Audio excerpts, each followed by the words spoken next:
Cool. We've got a good group. Well, we will go ahead and get started. I'm Candace Shibley. I'm a water conservation coordinator with the Division of Water Resources. So just a little bit of background as to why we're hosting these monthly events.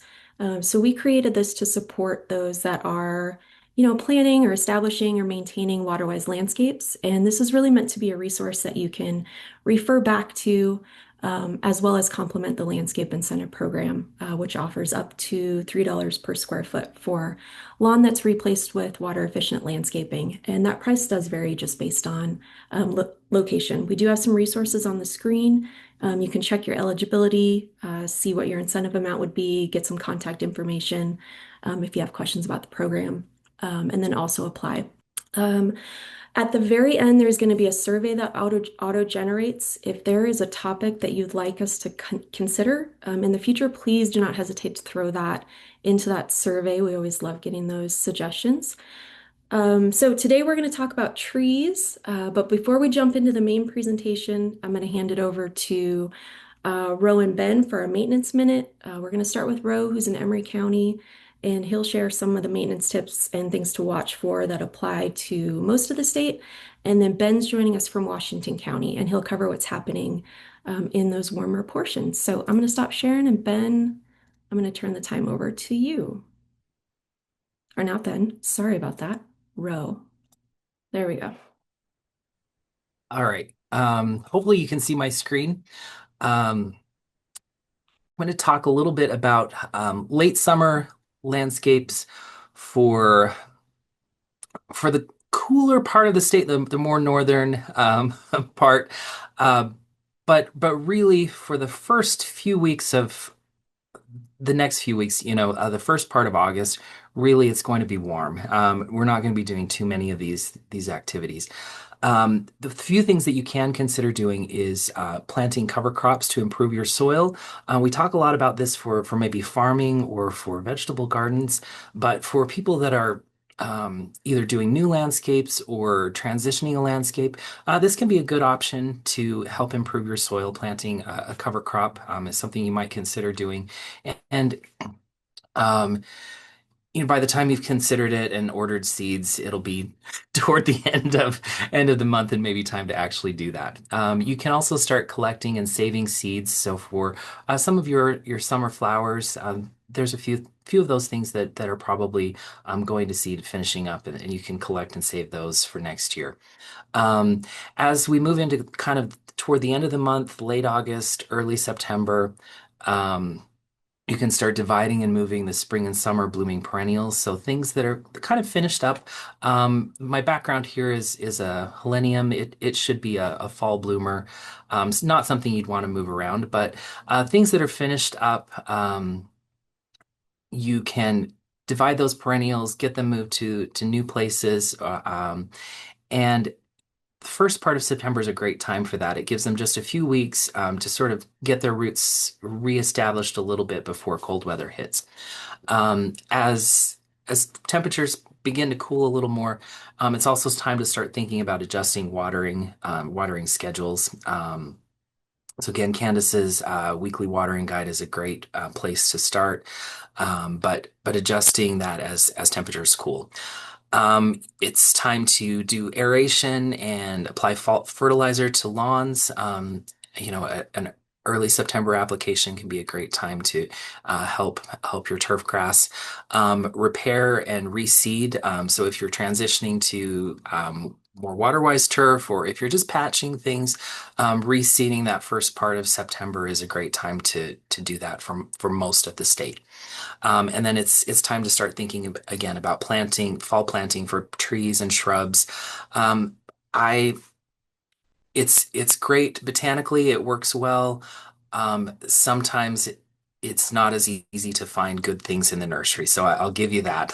Sometimes make sure that buyer beware on some of those clearance sales. Make sure you're getting good things when you go for fall planting.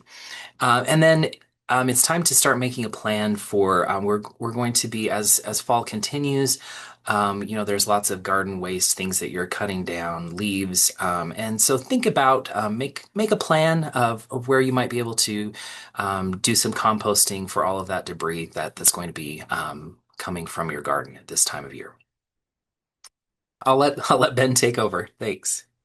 I wanted to talk about, I had a couple of things. I think I switched mine a little bit. I'm going to talk about pesticides a little bit. So, this is something that I deal a lot with. And I think a lot of extension agents across the state do. There's a lot of questions on these. And as people are transitioning their landscapes, as we're going from sometimes lawn and turf, and we're doing more of xeriscape landscaping, our herbicide use changes and sometimes can go up. We use a lot of pre-emergents. We use a couple different products to try and keep the weeds down because they're more noticeable since we don't have lawn anymore. It's not green. We have some type of gravel, oftentimes, or bark or mulch, and a weed is very noticeable. So we usually see more use of herbicide. So a couple of things I wanted to point out with these to try and get around some of the headache and heartache of some herbicides. The first one is to read the label. We say that one quite a bit, but reading the label answers all of the questions that I usually get and have to try and troubleshoot after an application has been made, and sometimes made incorrectly. So read the label first. If it says don't spray underneath trees, don't spray it underneath trees. Oftentimes, those chemicals move into the soil and they will be absorbed through your trees and shrubs, and then they can die. And a lot of them are totally safe and fine to use, but make sure you read the label of each product that you're going to use.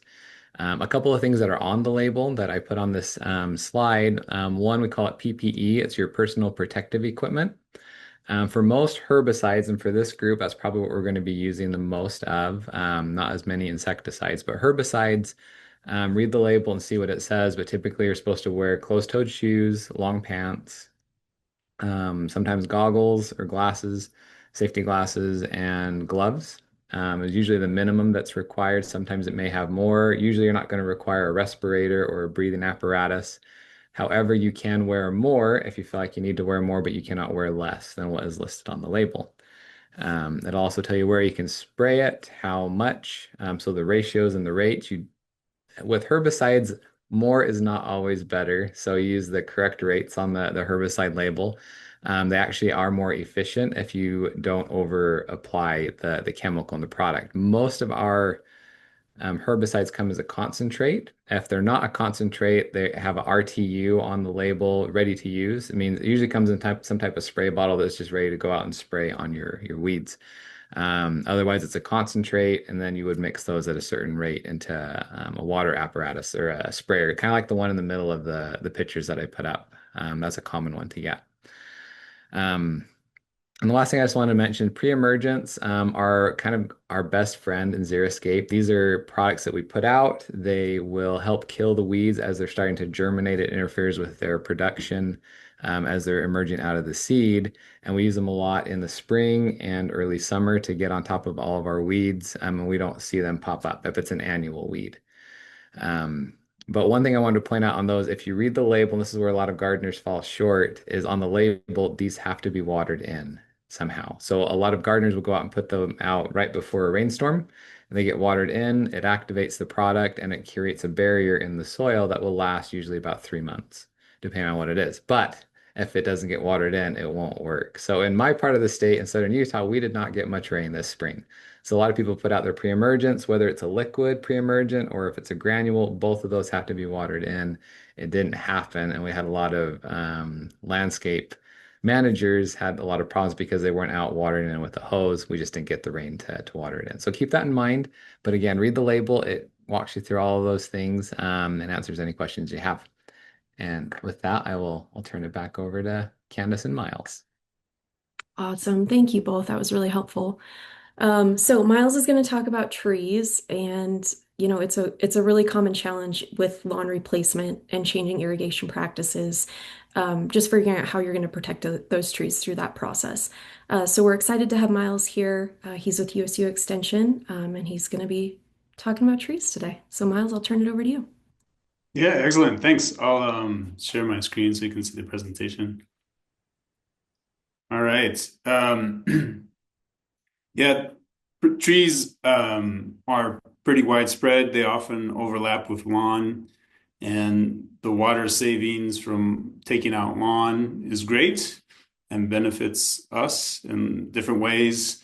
Trees also benefit us, and to be able to save them while we're taking out the lawn is a goal. As Candace mentioned, I hear lots of reports from mainly city foresters who say that or see trees dying when that lawn removal happens, either due to damage to the tree or watering issues. And most of those are preventable. So we'll talk today about how to keep your tree alive and healthy when you're taking out your lawn.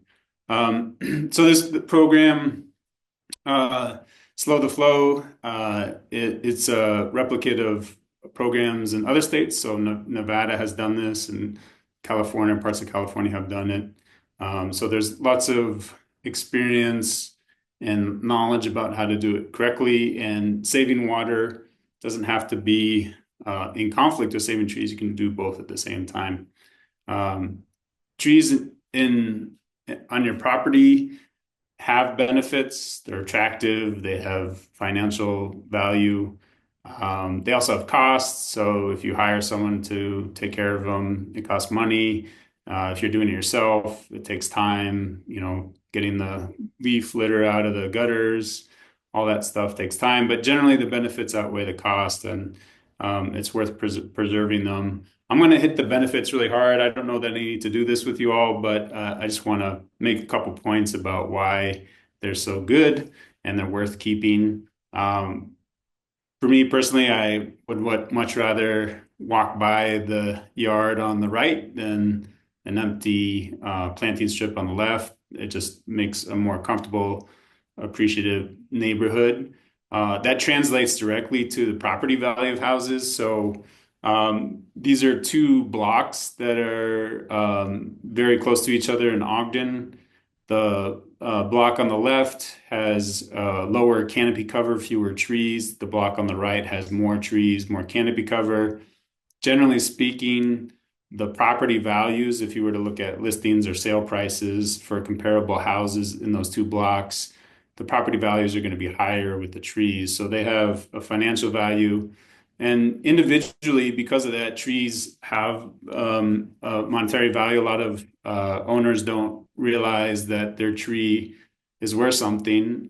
This is an example of a banyan tree from Waikiki in Hawaii, and the owner wanted to put in an outdoor shopping plaza.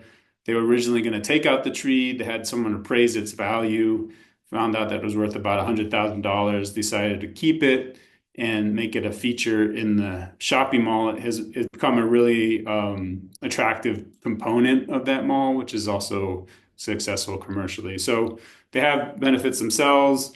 And then also there's the comfort level that they give us. So the photo on the left shows from Philadelphia a heat map. So the red areas on that map are hotter, blue and yellow are cooler, and two different neighborhoods on the same day had a 20-degree difference in temperature, just mainly based on the amount of canopy cover in each of those neighborhoods.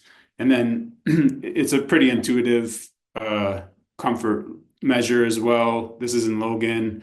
It's about 95 degrees out. The street crew is working or taking a break underneath a tree in the shade. So it's pretty obvious what the benefits are. The important thing to think about for those benefits is that they all increase, whatever they are, they increase with the size of the tree.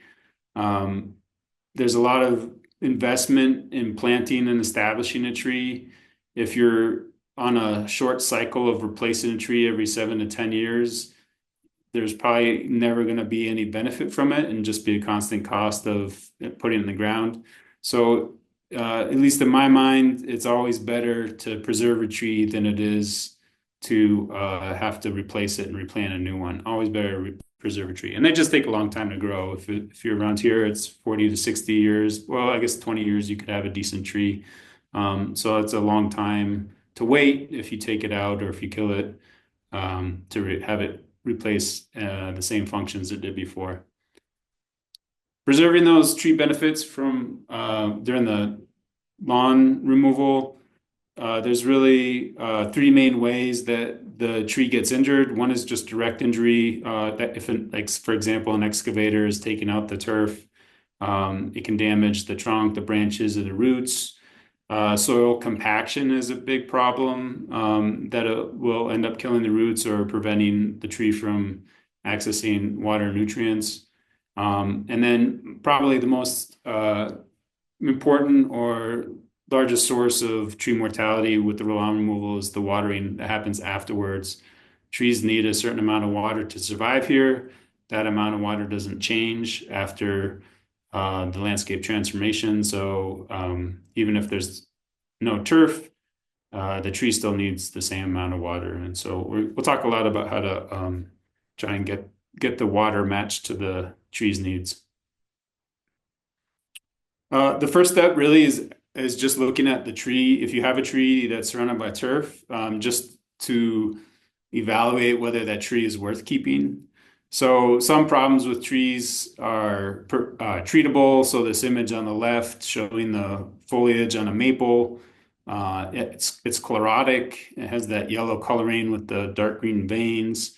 It's probably iron chlorosis from a high pH soil. It's treatable. The tree doesn't have to die. It can still function. So that would be a tree maybe worth keeping, but just treating. And then the tree in the middle, it's in that row of trees along the street. It's doing fairly poorly. It's declining. It might not survive. So maybe that wouldn't be worth replacing. And then there are other ground problems too with trees. So the image on the right shows roots that have circled and girdled the tree. That was probably due from poor nursery stock, or it was incorrectly planted, and that tree was doomed to die at a young age. And so trees like that are probably worth replacing and putting in something that will perform better over the long term. Another problem with trees that might be worth remedying during this process is large trees are planted really close to structures. So this is a cedar of Lebanon. I see this a lot, and also for blue atlas cedar and deodar cedar, which are closely related to it. They're really sweet looking trees, and I don't know why, but people love planting them really close to their house underneath their roof when they're 6 feet tall, but then they turn into the tree on the right, which has a 50-foot wingspan. So small trees, if they're planted in the wrong place, either transplant them or take them out and replace them. So just some things to consider when you're evaluating your tree about keeping it or not. The first step, taking out the lawn itself. I think it's important to note that most of the roots on a tree are very shallow. They're going to be right underneath the roots of the turf that you're pulling out. This is an example from a Western red cedar, which isn't really a tree you're going to run into here, but it demonstrates that below a certain depth, there's a hard pan of soil that is very compacted. It doesn't have space for air or water. It doesn't have a lot of nutrients. Trees are smart. They're not going to waste time growing roots where there's no advantage to it. So this tree has put out a lot of roots, but it's in the top 18 or 20 inches of soil. Even some of the trees around here, you can see the roots on the surface before you even start digging or taking out the turf. This is I'm going to say it's a maple, and it probably has some longer structural roots just below ground that we can't see. But there's a combination of fine roots, which are pretty small, thin diameter. Those do the absorption of water nutrients. Those are important for the tree, but they can also be replaced fairly easily if you do damage them. The larger roots, which I'm going to say is anything over 2 inch in diameter, those are more structural, and they also lead to a network of those fine roots. So try and at least preserve those roots over 2 inches. They're harder for the tree to replace, and if they're injured, pathogens can get in and work their way up the trunk. So shallow roots are a consideration, and you want to try and protect those. There's a bunch of different tools for doing that, techniques. Ben just talked about spraying, maybe not for lawns, but herbicides are definitely an option. There's hand tools, motor tools. You can put plastic sheeting over the top and let the sun kill it. I'm not going to recommend any one particular technique. It really depends on your comfort level, how large an area you're dealing with, what your time frame is. I will say that excavators, mechanical removal with a machine can be effective, but you have to be really observant of the actual removal when it's happening. The bucket operator is going to have to be really good and probably need some guidance from someone that's watching to make sure that they're not digging into the roots or damaging anything or driving the excavator over the soil that will compact it. So there's a range of options. I don't know which one is best for your situation, but as long as they protect the roots, you're probably going to do fine. All right, step two is watering a tree. And this is the part that is the trickiest. And the questions that come up the most are how much water does it get? Where do you put your water source? And when do you water? And I'll just say that there's a lot of variation. There's no one right answer. It really depends on your tree, your property, your soils, maybe even your attention span and interest in this. So there's a lot of variability, but we'll go through the basics. Just to start, this is a brief overview summary of how a tree uses water. So water is really important, obviously, for trees, for how they grow. If they get injured, it helps them have a wound would develop. When it gets too hot, it's a way for them to cool themselves with the evaporation that exits the leaf. And then also any nutrients in the soil, the only way they're going to get into the tree is if they're moving in through with water. The way that trees do it is with this column. It's like a straw. These really fine roots, thousands and thousands of these really fine roots, are sucking minute particles of water out of the soil and bringing it up through the tree and out through the holes in the leaves, the stoma. And those stoma open during photosynthesis. So during the day when the tree is respiring, it also increases if it's hotter out because they often use that to cool themselves. They can close the stoma at times to shut off that water column and maintain their constant water so that they're not losing it. But then there might be consequences for that if they do that. Also, there's water loss from the soil through evaporation. Trees can help reduce the loss of water through evaporation because of shading, and they're actually might reduce your overall water use on your property if they're shading out other plants that you have on an irrigation system. So that's generally just how they use water. And that movement of water from the soil through the tree, how much water they're taking up, changes with temperature, obviously during the growing season, and how active they are. Even things like wind, exposure. So if they're in the shaded buildings, and then also it differs with species too. So just an example, but these are red oak, lindens, and pine. They all have different leaf shapes. They also have different wood characteristics. So the way that the straws are constructed inside the tree differs, and that affects how fast they can move water through the tree. But just as an example, oaks take up water pretty quickly compared to linden and pine. Has a lot to do with their leaf shape. And then also the size of the tree. So if the water is exiting through those little holes in the leaf, the more leaves there are, the more holes there are, and the more water it's going to lose. So larger trees with large canopies tend to lose or use water more. Okay, so how much water? I'm going to be really generic about this. I could tell you like how many gallons per day or week, but I'm going to keep it pretty general because it is so variable based on your tree and your property. So young trees are basically a potted plant that you've just put in the ground. They have very limited root size, very limited access to water. If you imagine a 10-gallon pot and you put it in the ground, you're going to have to water it pretty regularly in order to keep up with the tree's needs. So for the first 2 weeks, it needs watering probably daily. And it depends what time of year you plant the tree. Planting's best done early spring or fall outside of the hot season. And you might be able to get away with watering it less.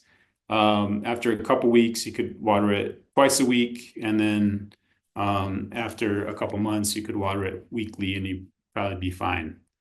For mature trees, they the tree itself uses more water, but it also has a much more uh, advanced or widespread root system, so it's much better at watering itself. It still needs supplemental water. There's very few trees in the state of Utah in urban areas that can survive without supplemental water. But the larger the tree is, the better it is at getting water for itself. I will say that I would recommend watering during any warm month when there isn't any precipitation. So even for conifers, when it's above freezing and we haven't had snow or rain in the winter, it still may be worth watering those trees. A general guide is giving the tree 5 gallons of water for every inch of trunk diameter when you water it. That's probably the minimum it would need just to survive. Trees are very adaptable, so you could probably get away with this amount. Just as an example, the tree in the photo is probably let's say a 7-inch diameter tree. And so if there was 5 gallons for every inch of trunk at 7 inches of trunk, it gets 35 gallons every time you water it. Um, so that's a general guide just to keep that tree alive. And then you have to adjust that for temperature and also how much water is draining out of your soil. All right, second question is where to water your tree. Trees have a root system that grows outward from the trunk, or like radially, like spokes on a wheel.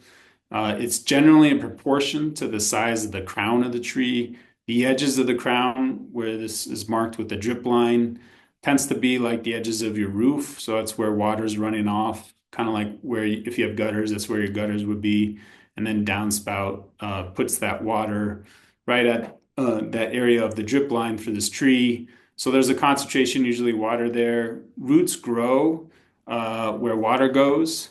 So if there's a lot of water at that edge of the drip line, naturally you're going to have a lot of roots. And if you're taking out turf, you're going to want to replace the irrigation that you had for the turf with irrigation that's going to hit the drip line area. So that watering zone right around the edge of the crown of the tree is probably going to be the best place to put your new irrigation.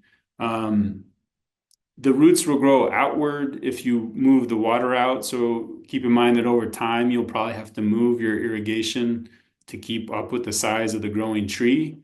Wider roots are really good for your tree. They help stabilize it when it's windy, so it's less likely to fall over. It gives it more access to soil volume, which is equivalent to giving it more access to more water on its own.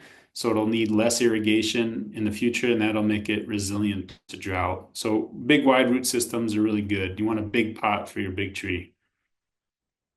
This is an example from the Do-It-Yourself Guide to Backyard Drip Irrigation, which JD and a couple other USU Extension, JD Gunnell and a couple other USU Extension put together with recommendations on how many emitters, the size of the emitters, flow rates. It's a really helpful fact sheet that I recommend checking out. There's a link in this page that I can send out afterwards if that works best. But they are demonstrating here how a circle of emitters around the perimeter of the crown of the tree will give those roots the water that they need. And the spacing of those emitters is based on this concept of how water percolates through the soil to form these cones. So the idea is you have a single point source of water dripping out of an emitter or a tube, and it spreads itself out as it drips through the soil. And you want those cones to overlap so that there's continuous wet areas in the soil that cover all where the roots will be, and the roots can access all that. And that really changes with the type of soil. So for clay soils, it tends to spread out pretty wide and not go so deep over the same amount of time as a loam. And sand is because it drains so well.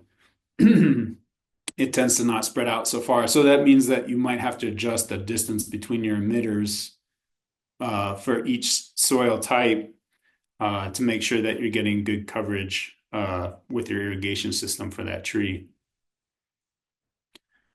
And then when to water is really, it is, you can refer to the watering guide. The Division of Water Resources has a great watering guide, which is talks about, has a map of the state and based on the weather conditions, recommends when to water. I think that is intended more for turf and perennials and maybe not so much for trees. But we'll talk about watering for trees here. So soil is made up of three primary elements. It's more complicated than this, but if you're looking at soil itself, it has the particles of soil, which are the hash line areas in the illustration. There's water, which is a dark, the dark black, and then air. So the tree roots in this situation, this is a field capacity when there's a great combination of water and air, and the roots can both, they have to respire just like the rest of the trees, so they need oxygen, and they need to be able to release CO2. There's water so that they can absorb that, and there's space for them to grow. This is like ideal conditions. When you water, you're actually starting off probably getting to this point of saturation where all those spaces between the soil are filled with water. And that's fine to do for a limited time. And that's actually probably the goal when you first water. And you've hit saturation, usually when the ground is soft for clay soils and loamy soils. And then if you have hit saturation and you keep watering, there'll be runoff from that soil surface, which you can see. The opposite of that is if there's no water between those soil particles, it's all air. That's a permanent wilting point, and it's going to be very hard ground for soils. So you have trouble sticking like a probe into it or a long nail, and you can start to see the effects on the tree when it hits that point. It's really important that the soil around your tree cycles through this. You want to avoid permanent wilting, but for saturation and field capacity, you want to be able to cycle through that. Both of those, there's some diseases that if it doesn't dry out enough, it's a really hospitable environment for some root diseases. If it's too wet all the time, if it's too wet all the time, the roots can die and they'll rot as well. So that cycle is important to maintain, and the timing of that is really going to depend on so many like the factors of again temperature and soil type and the size of your tree and the species of your tree. So it's something that timing of how often you have to water to maintain field capacity or at least hit field capacity often is really going to differ on your site. But that's the goal is to kind of cycle around those two. And this is just another visual. You can let me know what you think of this image, if this makes any sense at the end. But sandy soils, if you think about sandy, loam, and clay, sandy is it's very coarse particles. There's a lot of space for water to move through. So when you're adding water, it can absorb water a lot faster, but it also loses the water a lot faster. Loam has a much smaller particles, so it's going to lose water slower. And then clay holds onto water really well. It also takes a long time for water to infiltrate. So if you're watering, this thinks about there's two considerations here. One is your flow rate. So when you're irrigating with sandy soils, you could probably have a higher flow rate of water into the system because it can absorb faster versus clays that absorb very slowly. And so you want to have a slower flow rate into that system. And then clays also hold on to water much better. If you're thinking about putting water in a bucket from a hose, you wouldn't have to refill that bucket as often with a lot of little small holes like clay has in the soil compared to a lot of big holes, like as if it was sandy. I don't know. Let me know what you think about that analogy, see if that works. Okay, the different types of irrigation tools. There's a bunch out there. And for the for the programs that Division of Water Resources is running, I think there might be some specific requirements for the types that you have. Uh, I will say that um, there's also uh, not just the pool itself, but the design of where you're putting that irrigation is important. So if you're running a line of drip for plants that don't need a lot of water, like cacti, you want to have that on a different line than if it's running for perennials or trees or shrubs. So the design and the tool itself are pretty important. I'm not going to recommend a specific one because as long as the system gives your tree enough water, then you're good to go.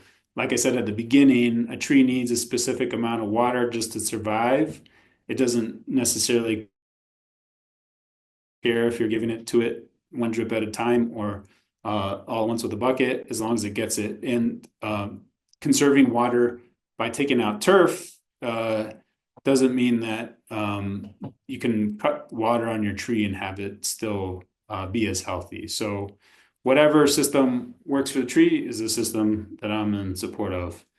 And there's just a couple resources here too. Again, that do-it-yourself guide has a lot of information about the different types of sprinkler systems or emitters. And then there's a Waterwise landscape design fact sheet that talks about hydro zones and how to group those. If you're interested in finding out more about that. So just to put this into practice here for a minute, and just to think about if this resembles what you're doing at home. This is a tree with sort of an ideal root growth that's growing in the front yard of a house that's surrounded by turf. It's got about a 20-foot by 50-foot area that the roots cover down to about 18 inches. So if you calculate how much soil that has, if you think about it as growing in a really large pot of soil, the size of that pot is about 1,800 cubic feet. So that's what its water storage is. And this tree is going to need a certain amount of water. It's a 15-inch DBH tree. So if we're using the rule that you need a minimum of 5 gallons of water for every inch, it needs, I think that was at 75 gallons of water. And yeah, I might check my math on that, but I think it's 75 gallons of water over that amount of space. And you could calculate how many emitters to put out if you're doing a drip line system, what the flow rate is, how often you have to water, and then adjust that for soil type if you know how much water that tree needs.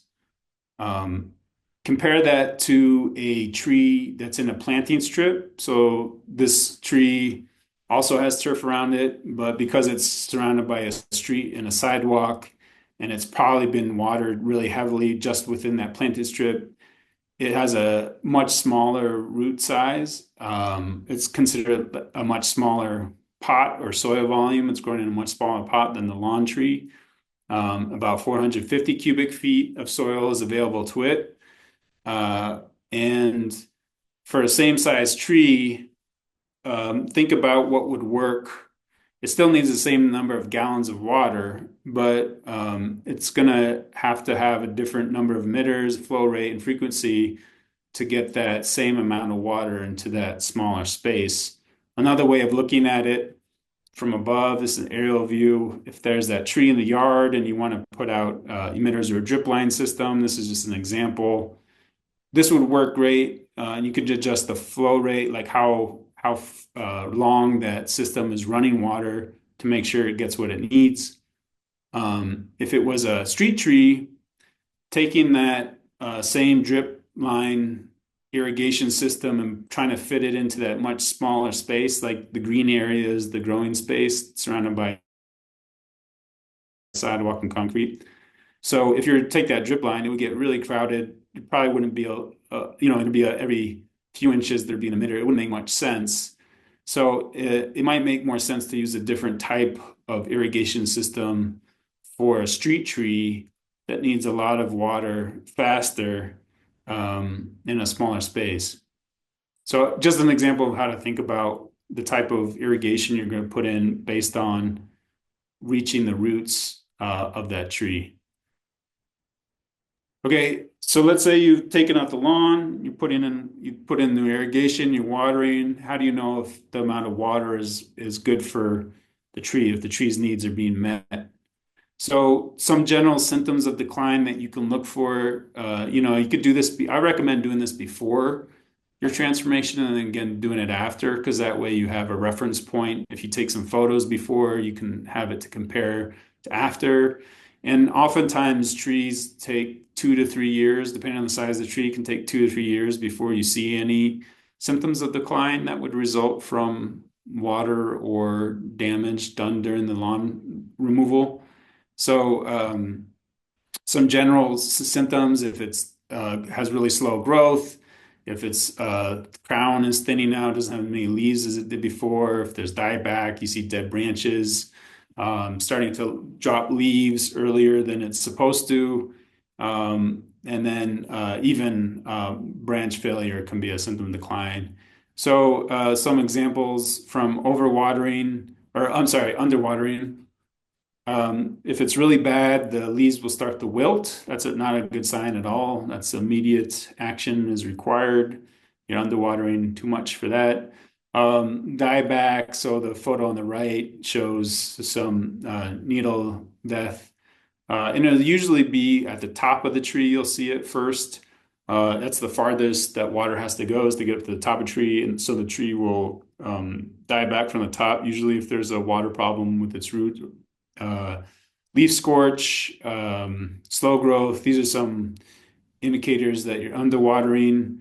Leaf scorch, it shows up as that brown margin around the leaves. Needle drop, again, is just brown needles that are falling off of the tree, and it's usually the outer, newer needles first. Dieback, the tree's looking pretty haggard, and then it starts to senesce, turn color, and drop its leaves way before the fall when it usually would. Overwatering is also a problem. Again, if the soil is constantly saturated and doesn't have any air space in there, the roots are going to die. And it's interesting that the symptoms you'll see for overwatering are often the same symptoms you'll see for underwatering. And it's because the roots are dying and they're not absorbing any of the water nutrients that the tree needs or less of it. So ways to check are, probing if it's really soggy, if you're walking on it and it's squishy, you're probably overwatering. If you're probing and it's coming out mushy from the soil, probably overwatering. If it's having trouble getting a probe in, it's really hard, then it's probably an underwatering problem. So just some things to pay attention to, ways to check. And you can get a really cheap moisture meter. I recommend those. I wish I had a photo of one, but they're, like less than $10, I think, for a single moisture meter that'll let you know what you're doing right or wrong. A couple of, this is almost the end here, but a couple other things you can do to really boost the health of your tree. So mulch is a really great way to reduce the amount of water that you need to add to the system because it helps maintain soil moisture. And as at least for wood chips, so the first two photos, the one on the left and one in the middle, show two types of mulch that don't really do much. Artificial turf doesn't have any benefit for trees. Rock doesn't really have any benefit. It's permeable, so it allows water to go through, which is better than most artificial turf, but it doesn't do a lot for retaining. Actually, I take that back. Rock can retain water very well, but it adds a lot of temperature to the soil that is not great for the roots. Wood chips and compost, other natural types of mulch are much better. They keep moisture in, they add moisture because of the decomposition from microbiota, and they also add a lot of, they can add nutrients to the soil too, especially in sandier soils that have trouble keeping nutrients. Mulches are a great way to improve the quality of the soil over time. This is just a technique. I don't know how many people do this. It's a little bit costly, but if your tree is really suffering, like for example, if you took your turf out with an excavator and the excavator driver didn't follow your instructions and they drove all over the turf and compacted the soil, it's really hard to get that soil porosity back so that the water and air can be in there. Root invigoration is it's uses air to kind of drill holes into the soil, and it really helps reduce that compaction. There's an example on the photo on the right showing two trees, one that had that treatment and one didn't. And you can see the response in the treated one with a lot more vigor and a much healthier tree. So there's are ways to get to it, but prevention is usually going to be much more cost effective and requires less work in the long run. So just to summarize, first step would just be evaluate your tree, determine if it's worth keeping or not. If you want to take it out, just check with your city if you're in an urban area, municipality. A lot of cities have rules about taking out trees in the planting strips in the right of way, not so much your backyard, but the planting strips. When you're taking out the turf, make sure you protect those roots, especially roots over 2 inches in diameter. Don't compact the soils because it's hard to get that back. For irrigation, make sure you do that. Well, I would suggest doing it in a cooler time of year. It'll have a less of a shock impact on your tree.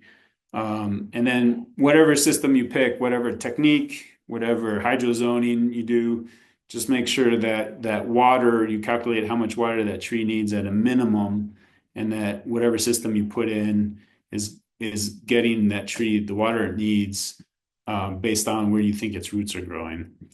Adding mulch is a great way to boost the health of the tree and use less water. And then just check on your tree to see if what you're doing is working. Um, and that's it. I'm going to stop sharing my screen and give it back to Candace. Awesome. Thanks, Miles. We'll send a follow-up email to everybody with all the links that Miles referenced. So if you weren't able to grab those during the presentation, don't stress about that. A few questions coming in. We've had a couple folks just ask, like they kind of laid out their irrigation system and asked what their runtime should be based on some of the things that were in the presentation as well as their site specifics. I just asked those folks to shoot us an email. We can kind of do the math behind the scenes and get back to them later versus I don't like doing math on the spot personally. Okay, question for you, and this is a scenario question. So I'm in the process of removing the lawn from my front yard and replacing it with water efficient landscaping, but it's too hot, so I'm not planting anything yet. So it's just dead grass, but I do have two mature trees that I've just been hand watering on a slow drip. Sometimes I'll run a sprinkler out there. How often do you think I would need to do that to keep those trees healthy before I get the irrigation system installed? Yeah, that's a good question. So, in the summer, like right now, I would say water every 2 weeks is enough. And again, if you're using that minimum amount of 5 gallons of water for every inch of trunk diameter. So depending on if your trees are, I don't know if they say they're 4 inch trunk diameter, and then it would get 20 gallons of water for that tree every 2 weeks. And that tree it'll make it. It'll be fine if you do it at that amount. And in the fall, when it cools down to say below 75 or stays around 75, you could do it easily once a month and the tree would be fine. Okay, that's really helpful. So if people are starting to see some scorch, like on a Norway maple specifically, I mean, it might be hard not seeing the site, but what would be some insight for them? I know you mentioned scorch in the presentation, but maybe just following up on that. Yeah. I mean, scorch happens when the tree's not getting enough water. Um, it can happen pretty rapidly if there's a spike in temperatures, if it's really an exposed tree, so it's in direct sunlight.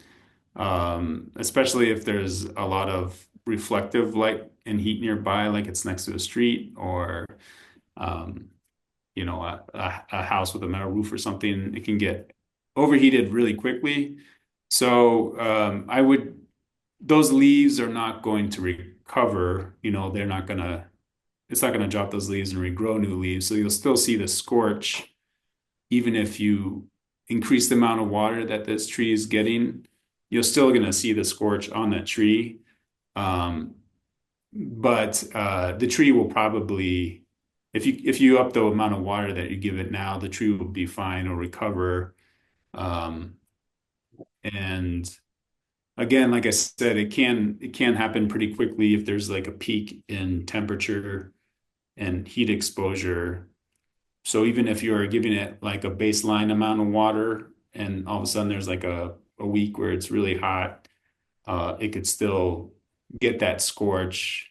And then the temperature comes back down and you wouldn't necessarily have to increase the water from there on out if you had the minimum baseline water, if that makes sense. Like that peak. Yeah, I think the best way to deal with the leaf scorch now is just to keep watering it. The way to deal with it in the future is if you know that if there's a forecast for, and I do this with my trees, if I hear there's a forecast for a spike, it's going to go over 100 degrees, and normally it's only at 95, I'll give my trees extra water before, like water them 2 or 3 days before. And then that way that water is accessible to them. So when that heat event happens, they can use that extra water to cool their leaves and they don't get that scorch. So I think there's not much you can do with it afterwards, but you can prevent it. No, that's a good tip.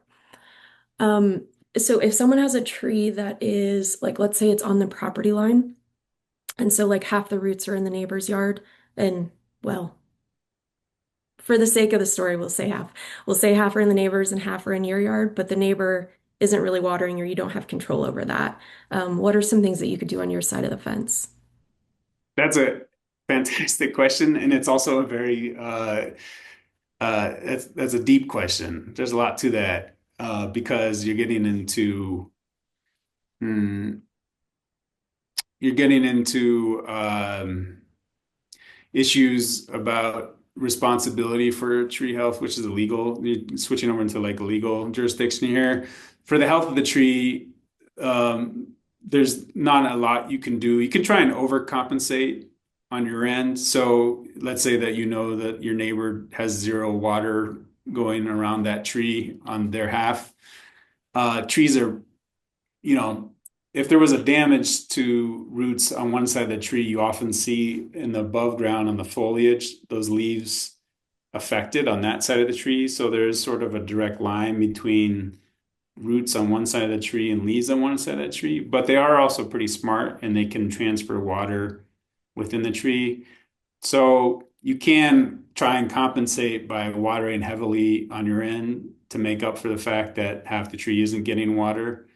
And the other option is to negotiate with your neighbor, um, but that may lead to some, you know, That could be tricky. serious talks. Yeah, go talk to them, bring some cookies, and talk to them cookies and lemonade or something. I don't know. Yeah, I you can try and overcompensate, but yeah, it's the same thing if your neighbor wanted to prune the branches of the tree on their side of the yard. They could hack it if they wanted to, as long as it didn't kill the tree. I mean, again, this is a legal thing. I don't want to get into it, but um, yeah, it's co-owned, so co-managed. Yeah. Cool. We have a lot of feedback coming in. I just want to give a shout out to Extension. Um, we have a comment in the chat box just saying that they received the uh like the monthly updates, I'm assuming, probably from the pest management standpoint. Um, anyway, I'm gonna get some clarification on that and I'll shoot that link in the email that I send out to you guys as well, because those pest advisories are pretty handy. I know Kelly Cope has like a turf advisory too, so those could be great things that you guys might all be interested in. Also, there's some questions about like differentiating between like scorch and maybe some other things that are going on. Um, all of you have an extension office within your county. They're a fantastic resource. Bring them pictures or samples or anything that you guys are struggling with, just take it into the office. And Rose smiling, he's like, "Ah." Bring it in. They're always willing to help. They're a wealth of knowledge. Um, If you guys have any other questions, feel free to, oh wait, I didn't scroll down far enough. My bad. Yeah, for pest and disease, I'm not really good at pest and disease diagnosis. I'm learning, but I would say that several counties have a master gardener program with volunteers who answer those questions, and they're really good because they see a ton of it. So if Roe's busy, he's on vacation, whatever, you can't talk to him, maybe there might be a master gardener you could talk to as well. Cool. We have just a couple minutes left. I'd like to wrap this up. I just kind of want to hear from each of you, and if you could just give me like your top two trees for your area, I think that'd be awesome. I'll go first to give you just a second to think about it. I'm in like the Cedar City area. My favorite tree for the landscape is the Sensation box elder. It does get a little crazy as far as branching habits sometimes, so you have to keep up on that, especially when they're a little younger. But um, I think that would be my favorite at the moment. Anybody else have one that just came to mind? Feel free to pop in.